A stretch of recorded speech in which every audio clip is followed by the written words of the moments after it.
The number 8 northeast gale or storm signal was issued at 11:50 p.m. At midnight, Typhoon Koinu was centered around 17 kilometers south-southwest of the Hong Kong Observatory. Koinu is forecast to move west or west-northwest slowly, edging closer to the western part of the Pearl River estuary.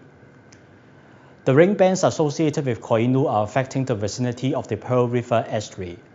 Locally, more than 50 millimeters of rainfall were recorded over many places at night, and the rainfall over the southern district of Hong Kong and Lamma Island were even around 100 millimeters.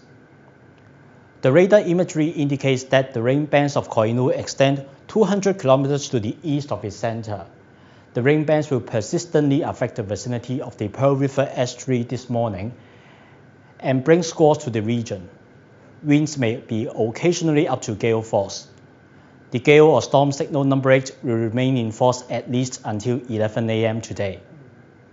Heavy squally showers will still be expected over Hong Kong. Members of the public, please take note of the latest weather bulletins from the Hong Kong Observatory.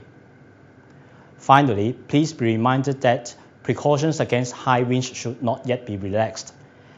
As seas are still high and there are swells, please stay away from the shoreline and low-lying areas and not to engage in water sport activities.